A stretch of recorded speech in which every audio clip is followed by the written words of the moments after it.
Ali Birra si jaalanna ilmaan kee abbaa keenya Dr. Ali Birra si jaalanna ilmaan kee abbaa keenya Lili Birra si jaalanna ilmaan kee ayyoo keenya Lili Birra si jaalanna ilmaan kee ayyoo keenya Sikareen sagalee koo na barsiiste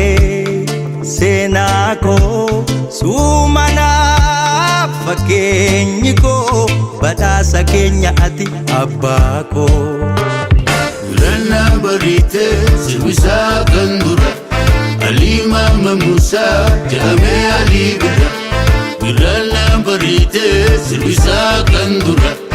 Ali Mama Musa jame Ali Birra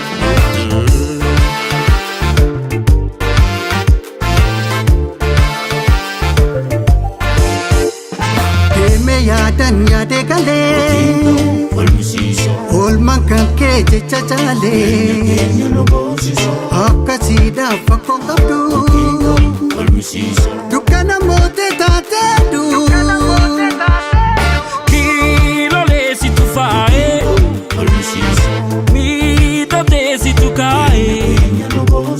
Afaan faaya muuziqaa Mirga falmataa haqaa Afaan faaya muuziqaa Mirga falmataa haqaa Mirgu gaafa rakkoo ibsa dukkaana gumbii bareeda uumaa badhaasa rabbi jechi keemiyaawwan soora dhiyaana qalbii bareeda uumaa irra badhaasa rabbi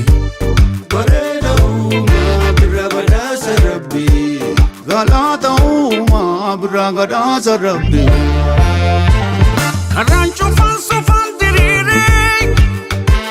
Siin mudhatee argatte hiiree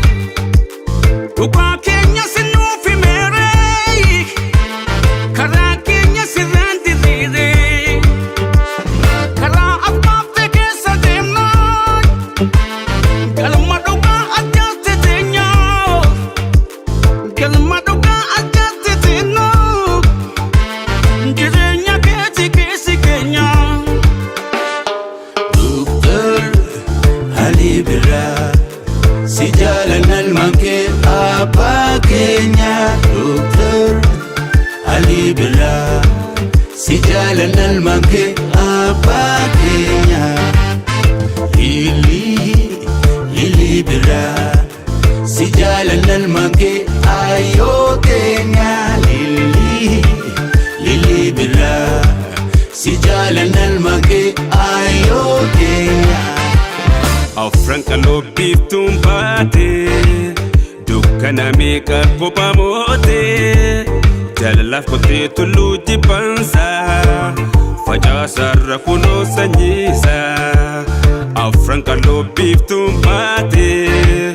dukkana meeqa kophaa mootee jaalalaaf qottee tulluu jibbansaa facaasarra kunoo sanyiisaa Gurana barite sirbisaa kan dura Ali Mama Musa jame Ali Birra Gurana barite sirbisaa kan dura Ali Mama Musa jame Ali